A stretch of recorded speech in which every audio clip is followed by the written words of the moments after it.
الحمد للہ رب العالمین، الصلاۃ والسلام علی رسول النبی الکریم وعلی آلہ واصحابہ اجمعین۔ الحمد للہ، الحمد للہ الذی ہدانا لہذا وما كنا لنہتدی لولا ان ہدانا اللہ۔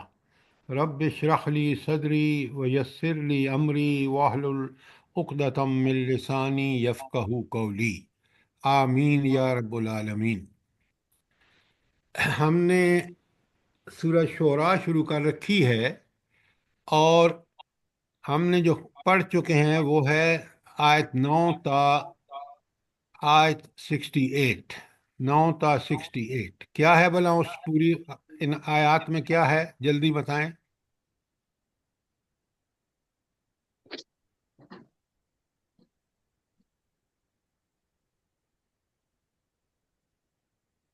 جلدی بتائیں۔ حضرت نوح علیہ السلام اور ان کی قوم کے بارے میں یہاں آیت 9 تا 68 موجود ہے، اور میں نے آپ کو لکھوایا تھا کہ اس واقعے کو آپ 3 جگہ پہ اگر قرآن میں پڑھ لیں تو پوری تفصیلات سمجھ آ جاتی ہیں۔ سورہ قصص میں واقعہ ہے، سورہ طٰہٰ میں واقعہ ہے، اور سورہ نوح میں۔ یہ 3 جگہ پہ آپ اس کو پڑھ لیں۔ آیات نمبر میں نے لکھوا دیے ہیں آپ کو۔ آپ سن رہے ہیں؟ سب آواز آ رہی ہے آپ کو؟ جی جی سر سر سب جی آ رہی ہے سر جی سر حضرت موسیٰ علیہ موسیٰ السلام کے اور بارے میں فرعون، جی سر وہ آپ موسیٰ علیہ السلام نوح کی قصہ ہے۔ نوح علیہ السلام کا کہہ رہے تھے۔ ساری حضرت نوح علیہ السلام اور موسیٰ علیہ السلام کا واقعہ قرآن میں بڑی تفصیل سے بیان ہوا ہے، اس کو میں نے لاسٹ ٹائم آپ سے ڈسکس کیا تھا، اور اس کی تفصیلات جو ہیں وہ مزید 3 صورتیں جو ہیں، سورہ قصص، سورہ طٰہٰ اور سورہ نوح۔ ساری نوح تو نوح علیہ السلام کے بارے میں ہے۔ یہ 2 صورتیں اگر پڑھ لینا آپ تو اس میں تفصیل ہے واقعے کی، حضرت موسیٰ اور فرعون کی۔ بات سر سمجھ جی آ سورہ گئی آپ کو؟ الاعراف میں، سورہ اعراف بھی ہے۔ الاعراف میں بھی ہے۔ وہ میں جو بات بتا رہا ہوں آپ کو، آراف میں بھی ہے، شعراء میں بھی ہے، سب جگہ ہے، لیکن اس کے ساتھ اگر یہ 2 صورتیں پوری تفصیل وہاں سمجھ آ جاتی ہے، سورہ طٰہٰ میں بھی اور سورہ قصص میں بھی۔ بات سمجھ آئی کہ نہیں آئی؟ جی سر الحمدللہ۔ اچھا، آج ہم نے 69 سے شروع ہو جاتا ہے، اور یہ جو ہے 69 تا 104، یہ ہے حضرت ابراہیم علیہ السلام کی دعوت توحید ان کی قوم کو۔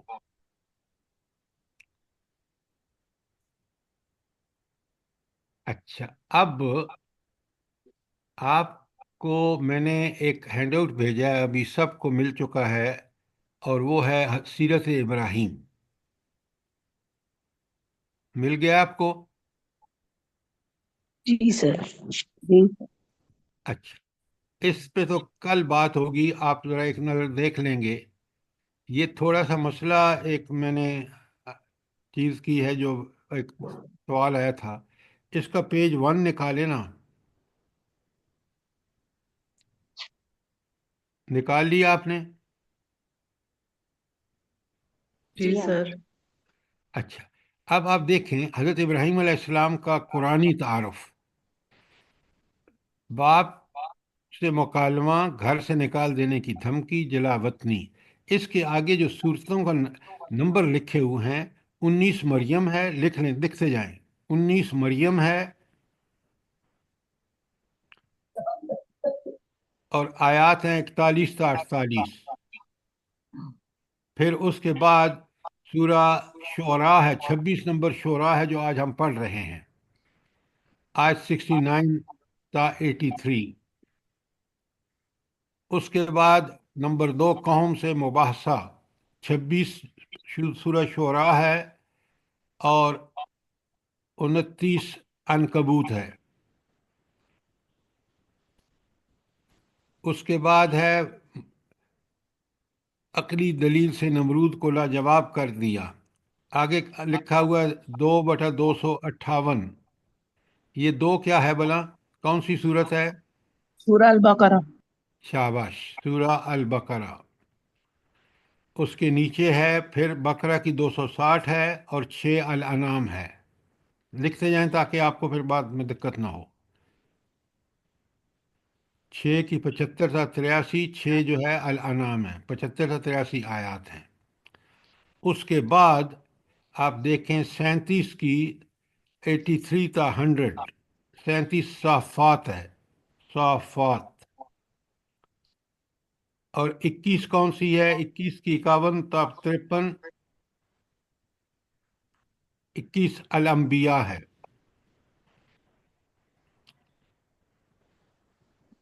نیچے بھی پھر 21 الانبیاء ہے، 37 جو ہے وہ صافات ہے.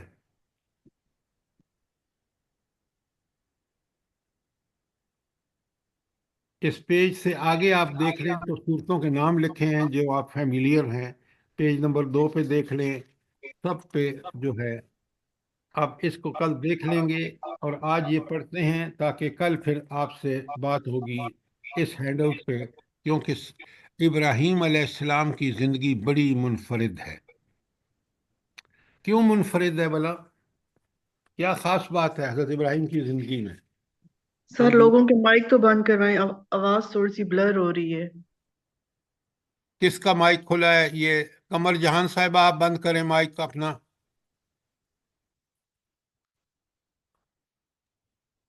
سر اچھا، ابراہیم علیہ السلام اپنی ذات میں ایک امت تھے خود. کیسے؟ حنیفا مسلمہ وما کان من المشرکین. اوہو، میں پوچھ رہا ہوں کیسے، آپ مثال دیں. سر جی ان کا سر ان کے ایمان پوری امت کے اوپر اگر وہ کر دیا جاتا تو پوری ان کے امت کا ساتھ ایمان لانے سے بہتر ایمان جو ہے وہ ابراہیم علیہ السلام کا تھا. سر ان کے ساتھ کوئی پیچھے وہ اتنے فالوورز نہیں تھے. اچھا، اب آپ آخر میں چلے نا، پیج 13 پہ. حضرت ابراہیم علیہ السلام کی پہلی قربانی آ گیا مل آپ کے سامنے. جی سر. آگے آئے، پیج 14 پہ آئیں تو دوسری قربانی، تیسری قربانی، چوتھی قربانی. یہ ہیں وہ کمالات کہ حضرت ابراہیم علیہ السلام کو اللہ نے حکم دیا کہ بیٹے کو ذبح کر دو تو آپ نے فوراً چھری چلا دی. یہ ہے کمالات جو حضرت ابراہیم کے علاوہ کہیں آپ کو نظر نہیں آتے. کتنی لمبی ہجرت کی، اس ہجرت کی تفصیل کہاں پر ہے؟ ہینڈ آؤٹ بڑا مکمل ہے، آپ صفحہ دیکھیں نمبر 1. صفحہ نمبر 1 پہ. پہلے گھر ان کا رہنے والے تھے. صفحہ نمبر 1 نکالیے، حضرت ابراہیم کے سفری مقامات کے فاصلے. اور کے رہنے والے تھے، اور سے پہلے بابل شہر میں آئے. یہ اپنے ملک کی بات کر رہے ہیں. بابل سے حران آئے، حران سے حلب آئے، حلب سے قدس آئے. ڈسٹینس لکھے ہوئے ہیں آپ کے سامنے. اتنی لمبی ہجرت اس وقت جب نہ ہوائی جہاز تھے نہ گاڑیاں تھیں، اونٹوں پر اور گھوڑوں پر سفر کیا. دیکھیں یہ ہیں کمالات کس کے؟ ابراہیم علیہ السلام. اللہ تعالیٰ. آپ اس کو پڑھ لیں گے کل، آج پڑھ لیں گے پھر کل بات کریں گے. کوئی سوال یہاں تک آپ کا ہو تاکہ میں اس کا جواب دے دوں، آپ کو دقت نہ ہو. اچھا، اب آ جائیں، آج کا جو سبق ہے ہمارا آیت 69، حضرت ابراہیم علیہ الصلاۃ والسلام.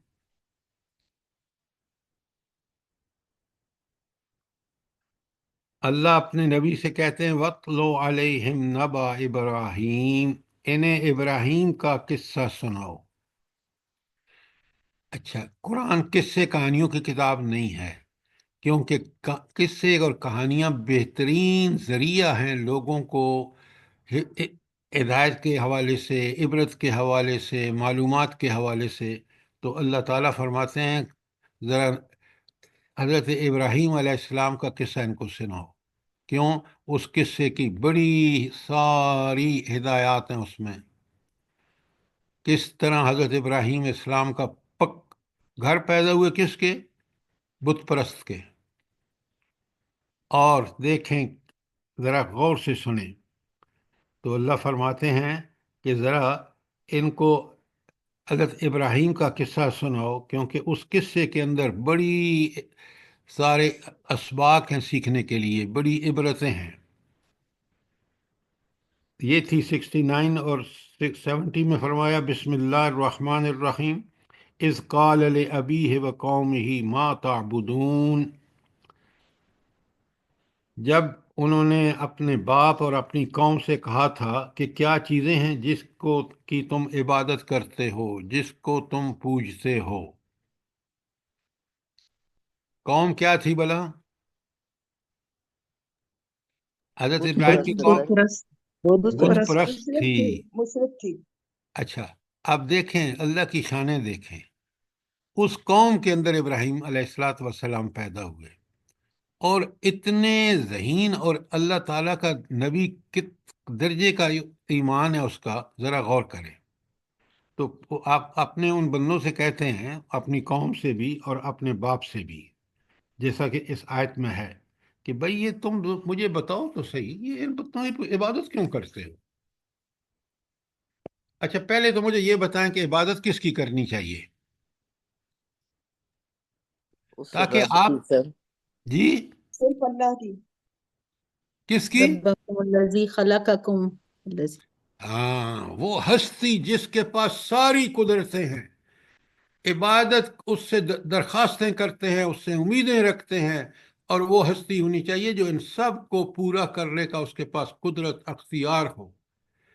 وہ ساری ہمارے دلوں کی دھڑکنوں کو جانتا ہو، دلوں کی آوازوں کو سمجھتا ہو، دلوں کی خواہشوں کو سمجھتا ہو، پھر تو اس کی عبادت کی جائے، کیونکہ اس سے فائدہ ہے۔ تو واحد ہستی جو ہمارے آرزوؤں کو جانتی ہے، جو امیدوں کو پورا کر سکتی ہے، جو ہمارے ذرائع اور وسائل ہیں اس میں برکتیں ڈال کے اس کو جب ہم استعمال کریں تو وہ مقصد حل ہو جاتا ہے، یہ صرف اللہ تعالیٰ ہے۔ یہ بت پرست کسی کام کے نہیں، ان کو کوئی طاقت نہیں ہے، حتیٰ کہ نبی کریم صلی اللہ علیہ وآلہ وسلم جیسی ہستی کیا کہتی ہے کہ میں اپنے نفع نقصان کا بھی مالک نہیں، یہ قرآن میں ہے۔ بات سمجھ آ رہی ہے؟ جی سر، الحمدللہ۔ اچھا، تو اب وہ اپنے قوم سے اور اپنے باپ سے کہتے بھائی تم بتاؤ تو صحیح، ان کی عبادت کیوں کرتے ہو؟ بھلا کیا مقصد کیا تھا ان کا سوال کرنے کا؟ بڑے غور سے سمجھیے، ان کا مقصد یہ تھا کہ بھائی تم ان کی جو پوجا سیوا کرتے رہتے ہو، آخر مجھے بتاؤ تو صحیح کہ اس کا مقصد کیا ہے؟ کیوں؟ اگر تم ان کی عبادت اس لیے کر رہے ہو کہ یہ تمہاری دعائیں سنتے ہیں، قبول کرتے ہیں، ذرائع اور وسائل کا کنٹرول فائنل ان کے پاس ہے، نفع نقصان کے مالک یہ ہیں، ان میں سے تو کوئی بات نہیں۔ اب سنیں ان کا جواب۔ کالو، تو وہ قوم بھی اور ان کے ابو کہنے لگے، نعبد اصنام، ہم ان بتوں کی پوجا کرتے ہیں، فنظل لہا عاکفین، اور ہم ان کے لیے اعتکاف کرتے ہیں، یعنی ان کی سیوا کے لیے، ان کی خدمت کے لیے لگے رہتے ہیں۔ یہ ان کا جواب تھا کہ وہ بتوں کی جو پوجا کرتے تھے یا سیوا کرتے تھے یا عبادت کرتے تھے، وہ انہوں نے کہا کہ ہم تو انہی بتوں کی پوجا ہی میں لگے رہتے ہیں۔ اچھا، اس جواب کا مطلب کیا ہے؟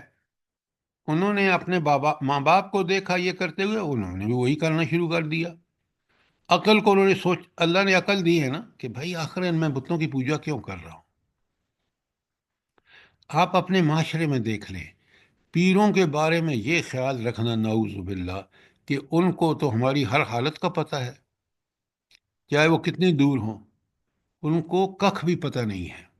یہ اللہ ہی کو پتہ ہے، اللہ ہی جانتا ہے، اللہ ہی کے پاس یہ طاقت اور قدرت ہے۔ کسی انسان کے پاس، کسی بت کے پاس، کسی پیر فقیر کے پاس یہ طاقت ہرگز نہیں ہے۔ اگر آپ کا کوئی سوال ہے تو کریں تاکہ توحید کی حقیقت ہمیں سمجھ آ جائے۔ اچھا، اب ابراہیم علیہ السلام اپنی قوم سے پھر ایک سوال کرتے ہیں۔ آیت نمبر 72 پڑھ رہا ہوں، بسم اللہ الرحمن الرحیم۔ قال هل يسمعونكم اذا تدعون؟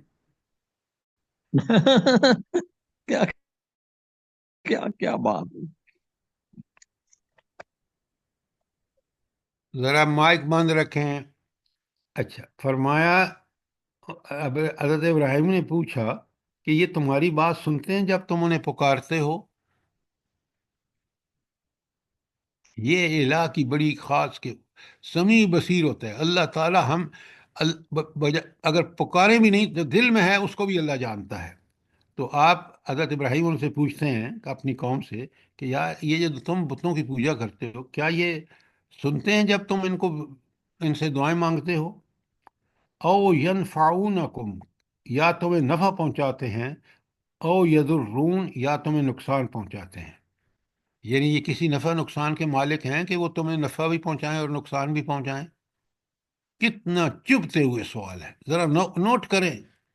قرآن کا یہ جو پہلو ہے نا، جب غور کریں گے تو آپ کو بڑی بڑی چیزیں سمجھ آئیں گی۔ اب ان کا جواب کیا ہے، بڑے غور سے سنیں۔ قالو، تو وہ کہنے لگے، ان کی قوم نے کہا، بل وجدنا آباءنا، بلکہ ہم نے تو اپنے باپ دادا کو کرتے دیکھا، کذالک یفعلون، وہ ایسا، ان کو ایسا ہی کرتے پایا، جیسے وہ دعائیں مانگتے تھے، ان کی سیوا میں لگے رہتے، بس ہم نے تو ان کو دیکھا، ہم کر رہے ہیں۔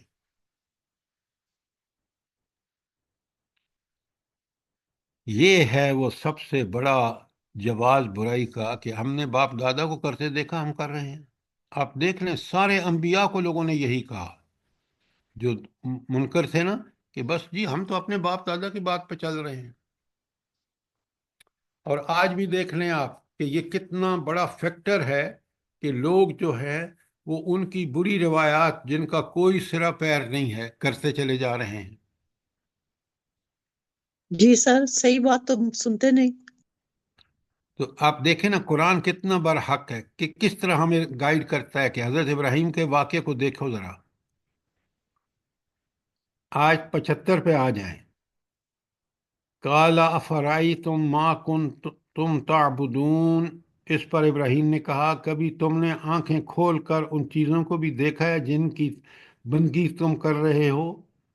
اللہ اکبر، کیا فہم ہے حضرت ابراہیم علیہ السلام کا۔ بت پرست قوم میں پیدا ہوئے اور ان بتوں کی حقیقت کو کس طرح ان سوالوں کے ذریعے کلیئر کر رہے ہیں تاکہ وہ سوچنے پر مجبور ہوں۔ اور یاد رکھیے یہ بہت ہی اچھا طریقہ ہے دعوت کا کہ بندے سے سوال کرو اور اس کو سوچنے پر مجبور کرو۔ اگر تم ان سے سیدھا کہو گے نا یہ تم تو کافر ہو کیونکہ کفر کر رہے ہو، ان کی پوجا کر رہے ہو، لیکن اگر یہ سوال آپ ان سے کریں نا جو انہوں نے کیے حضرت ابراہیم نے، آپ حیرت ہوگی کہ لوگ سوچنے میں مجبور ہو جائیں گے، یار یہ بندہ بات تو کچھ ٹھیک کہہ رہا ہے۔ ان کے پاس کوئی واضح جواب نہیں ہوتا۔ اچھا، ہاں سوال بڑی اہم چیز ہے۔ اچھا اب آپ دیکھیں کس طرح یہ سوال آگے سنتے جائیں، بڑی حکمت کی باتیں ہیں اس میں۔ آیت 76 میں کہتے ہیں، انتم و آباؤکم الاقدمون، تم اور تمہارے پہلے باپ دادا جو ہے وہ یہ کام کرتے رہے ہیں۔ تو اللہ کے رسول حضرت ابراہیم خلیل اللہ فرماتے ہیں، فَإِنَّهُمْ عَدُوٌّ لِّي، یعنی یہ بتوں کو تو میں اپنا دشمن سمجھتا ہوں۔ کیوں کہ یہ شریک ہیں اللہ کے، آپ نے وہی ساری صفات جو اللہ تعالیٰ کی ہونی چاہیے تھی وہ آپ نے ان میں مان لی، تم تو مشرک ہو، لہذا یہ بت تو میرے دشمن ہیں۔ الا رب العالمین، ہاں میرا دوست کون ہے؟ وہ ہے میرا رب العالمین جو سارے جہانوں کو پالتا ہے۔ ایک تم نہیں بلکہ ہر زمانے کے، چاہے انسان ہو، حیوان ہو، نباتات ہو، جمادات ہو، کوئی چیز ہو، اس کا پالنے والا، اس کی ضروریات پوری کرنے والا، اس کا خالق، مالک، رازق، حاکم کون ہے؟ اللہ تعالیٰ ہے۔ آپ ذرا سنیں بڑے غور سے، حضرت ابراہیم بیان کرتے ہیں اللہ تعالیٰ کی صفات کو۔ الذی، وہ اللہ کون ہے جو رب العالمین ہے؟ خلقنی، اس نے مجھے پیدا کیا، فہو یہدین، اور وہی میری رہنمائی کرتا ہے، وہی مجھے ہدایت کا راستہ دکھاتا ہے۔ اور فرمائیں کہ ان بت پرستوں کو کس طرح، کس انداز میں دعوت دے رہے ہیں کہ یہ بت جو تم نے شریک کر رکھے نا اللہ کے، یہ میرے دشمن ہیں۔ ہاں، میرا دشمن کون نہیں ہے؟ میرا دوست کون ہے؟ وہ اللہ رب العالمین ہے۔ وہ رب العالمین کون ہے؟ اس نے مجھے بھی پیدا کیا اور پھر میری ہدایت کا بھی بندوبست کر دیا۔ پھر دیکھیں رب کی صفات دیکھیں، والذی هو یطعمنی ویسقین، وہ مجھے کھلاتا بھی ہے اور پلاتا بھی ہے۔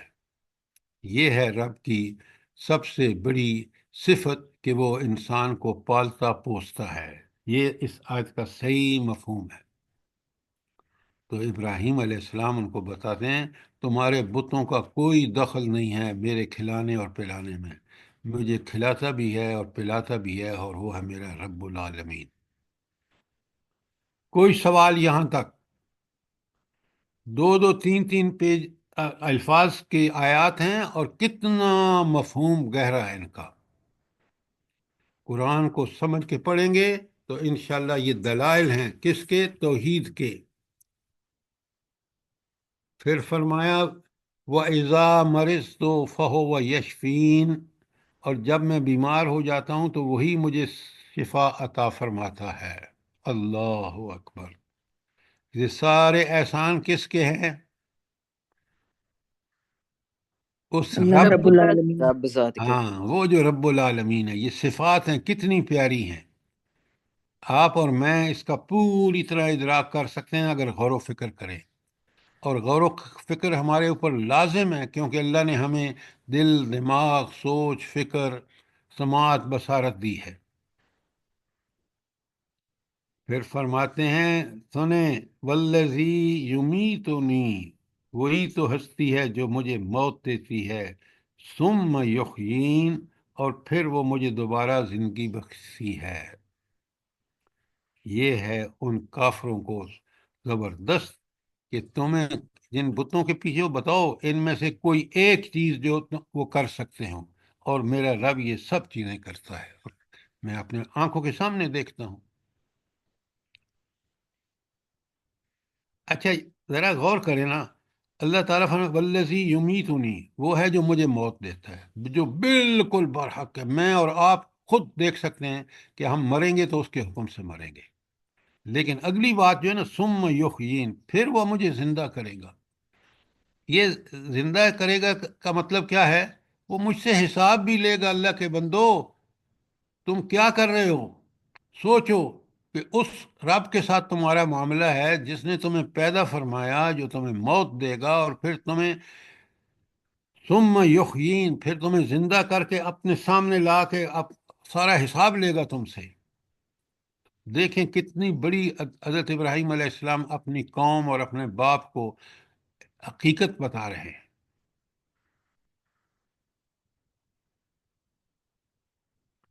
ہائے ہائے، آگے دیکھیں آیت 82 میں فرماتے ہیں والذی اطعم ان یغفر لی خطایاتی یوم الدین، اور جس خطیت، سے میں امید رکھتا ہوں کہ روز جزا میں وہ میری خطا معاف فرما دے گا۔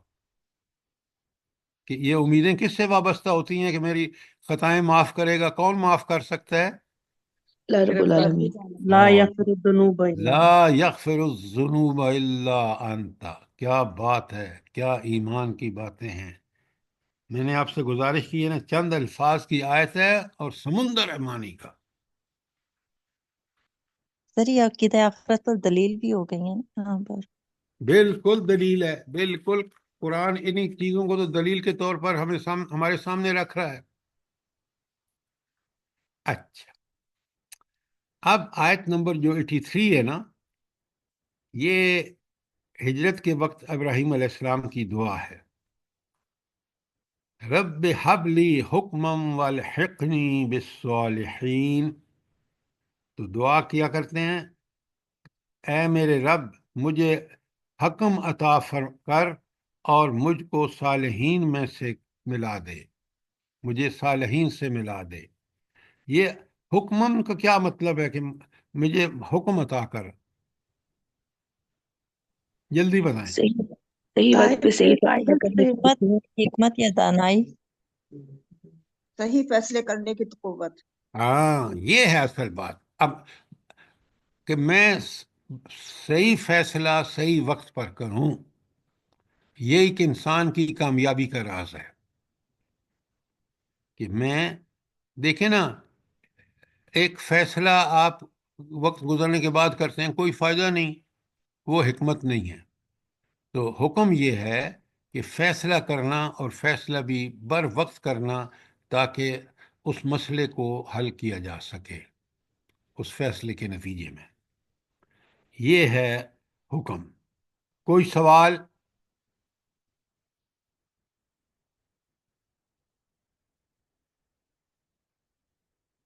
اچھا، اب مجھے مثال دیجئے اگر آپ کا سوال نہیں ہے. تو حضرت ابراہیم کو جب یہ دعا مانگی تو اس کے نتیجے میں کیا ان کو صحیح فیصلے کون سے کیے انہوں نے؟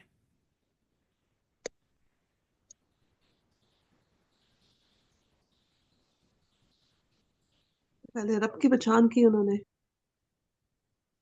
وہ رب کو پہچاننے کا تو مطلب یہ ساری آیات آپ پڑھ رہے ہیں جو رب کو صحیح رب کو پہچان کی ساری دلائل دے رہے ہیں. وہ پیدا کرتا ہے، وہ مارتا ہے. میں نے کہا کہ فیصلے جو ابراہیم علیہ السلام نے ٹھیک ٹھیک کیے ہیں، جن کو حکم، جس کی دعا مانگ رہے ہیں کہ اللہ مجھے حکم عطا فرما، اللہ نے عطا فرمایا، تو کون سے فیصلے تھے جو آپ نے ٹھیک سر ٹھیک کیے؟ ہر آزمائش اپنے میں گھر پورے والوں اترے. کو چھوڑنا، بت پرستی. انا جب بھی للہ اللہ تعالیٰ نے ان سے کسی چیز کا حکم دیا، انہوں نے فوراً پورا کیا. سر جی اس کے بعد انہوں نے ہجرت کی تھی یہاں سے، او مطلب ہو. اب یہ ایک جواب ٹھیک آیا ہے جو ابھی انہوں نے نادرہ بھابھی صاحب نے فرمایا کہ انہوں نے ہر وہ کام کیا جو اللہ نے حکم دیا. اللہ کا حکم ہی صحیح حکم ہوتا ہے، اور اس کے فیصلے پر عمل درآمد کرنا بھی حکم ہے. اور آپ دیکھ لیں، چاہے ہجرت ہو، چاہے بچے کو ذبح، اپنے بیٹے کو ذبح کرنا ہو، چاہے فلسطین سے مصر جانا ہو، یا فلسطین سے وہاں جانا ہو کعبۃ اللہ، مکہ مکرمہ، سب فیصلے انہوں نے کیے اللہ کے فیصلے کے مطابق. اور اللہ کا فیصلہ سب سے زیادہ حکمت اور اس حکمت پہ مبنی ہوتا ہے. ہاں، بات کو جب سمجھ کے کریں گے تو انشاءاللہ آپ کو بہت فائدہ ہوگا. یہ قرآن سے ایس عقیدت رکھیں. اب دلائل قرآن کے سب کہ اللہ نے، اور پھر دیکھیں دعائیں کیسی نبی مانگتا ہے تاکہ ہم بھی وہی دعائیں مانگیں. پہلی میں کہا نا کہ 83 میں کہا کہ رب حب لی حکمن، کہ مجھے تو حکم عطا فرما کہ صحیح وقت پر صحیح فیصلہ کرنے والا، والحقنی بالصالحین، اور مجھے صالحین سے ملا دے، تاکہ میں ان کی محفل میں ان کے ساتھ جب رہوں گا تو میں بھی صالح بن جاؤں گا. حالانکہ وہ خود صالح ترین تھے، لیکن دعا دیکھیں. اور مجھے اور آپ کو بھی دعا مانگنی چاہیے، اور مجھے اور آپ کو صالحین کے ساتھ رہنا چاہیے. اگر ہمارے دوست فضول قسم کے ہوں گے، دنیا پرست ہوں گے، تو ہم بھی دنیا پرست بنیں گے. کوئی سوالات 83 کے بارے میں؟ پھر دیکھیں کیا دعائیں مانگتے ہیں. وَاجْعَلْ لِي لِسَانَ صِدْقٍ فِي الْآخِرِينَ، اور بعد میں آنے والوں میں مجھ کو سچی ناموری عطا کر. یعنی جو لوگ بعد میں آئیں وہ مجھے بہت ہی بہترین انسان سمجھیں، صالحین میں سے سمجھیں. اور پھر دیکھ لیں، اللہ اکبر، اللہ اکبر. میں اور آپ کیا کرتے ہیں ان کی ناموری کے حوالے سے کہ وہ ان کو ہم بہت ہی صالح انسان سمجھتے ہیں؟ کیا کرتے ہیں ہم؟ درود شریف درود شریف پڑھتے ہیں نہیں درود پڑھتے شریف ہیں۔ سر ہاں، یہ ہوئی نا عقل کی بات کہ ہم کہتے ہیں کہ اے اللہ، محمد صلی اللہ علیہ وآلہ وسلم پر بھی اسی طرح رحمتیں نازل فرما جس طرح ابراہیم علیہ السلام پر نازل فرمائی۔ اللہم صلی علی محمد وعلی آل محمد کما صلیت علی ابراہیم وعلی آل ابراہیم۔ یہ ہے سچی ناموری کہ آج بھی ہم کہتے ہیں کہ اللہ محمد رسول اللہ صلی اللہ علیہ وسلم جو آپ کے پیارے پیغمبر ہیں ان کو بھی اسی طرح رحمتیں ان پر بھیج جس طرح آپ نے حضرت ابراہیم پر بھیجی ہیں۔ اس کا مطلب ہے کہ حضرت ابراہیم کمال کے انسان تھے۔ بات سمجھ آئیے کہ نہیں؟ تو وہ کہتے جی الحمدللہ۔ ہیں سر کہ میری شہرت، میرا ذکر خیر اور میری محبت کا جو ہے وہ چرچا ہونا چاہیے، اور ایسا چرچا ہوا کہ آپ دیکھیں کہ حضرت ابراہیم علیہ السلام کے بعد نبوت کس کے خاندان میں رہی؟ ابراہیم علیہ السلام۔ اسماعیل علیہ اللہ اسماعیل اکبر، اللہ اکبر! یہ کیسی اللہ نے آپ کو کیا کچھ عطا کر دیا! اب یہ ساری وہ حوالے قرآن سے آپ کی وہ ہینڈ آؤٹ جو میں نے آپ کو دیا ہے نا، بھیجا ہے، وہ اس میں سب موجود ہے۔ یہ ایک ایک چیز وہاں آپ کو سیرت ابراہیم کے ہیڈنگ کے تحت سب ملے گا۔ حضرت ابراہیم کی تو ہر بات جو ہے نا حیرت زدہ کر دیتی ہے۔ ہو کیا بات ہے، کیا بات ہے! بالکل ٹھیک کہا آپ نے۔ کاش ہم اس کو پڑھیں اور حقائق کی روشنی میں ان کو سمجھیں، تو آپ دیکھیں گے کہ وہ ایسی زندگی ہے کہ جس زندگی کا کوئی اور ایسی زندگی شاید بڑی مشکل سے ملے گی۔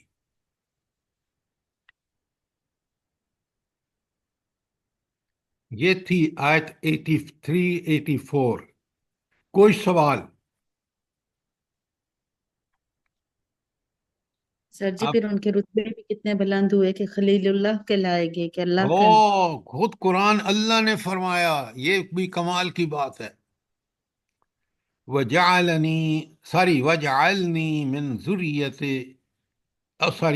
وجعلنی من ورثت جنت النعیم، اور مجھے جنت نعیم کے وارثوں میں سے شامل کر۔ اللہ اکبر، اللہ اکبر، اللہ اکبر! اچھا، کتنی پیاری دعا ہے۔ 86 میں فرماتے ہیں وَاغْفِرْ لِأَبِي، اے اللہ میرے باپ کو بخش دے، انہو کان من الضالین، کہ بے شک وہ گمراہ لوگوں میں سے ہے، کیونکہ وہ بھی بت پرست ہے۔ اچھا، اب اس دعا پر اللہ تعالیٰ نے منع فرمایا ابراہیم علیہ السلام کو کہ آپ اس والد کی دعا نہیں کر سکتے جو مشرک ہے، اور مشرکین کی دعا سے اللہ تعالیٰ نے منع فرمایا ہے۔ یہ سارے حوالے قرآن کے آپ کے ہینڈ آؤٹ میں موجود ہیں، اگر آپ اس کو پڑھیں گے تو انشاءاللہ بہت ساری چیزیں آپ کو کلیئر ہوں گی، اور سیرت ابراہیم کھل کے آپ کے سامنے آ جائے گی کہ ایک ایسی خلیل اللہ کی سیرت ہے کہ جس کا ایک ایک قدم جو ہے وہ انسان اگر اس کو فالو کرے تو پھر کیا اس کی اللہ کے ہاں ویلیو ہوگی۔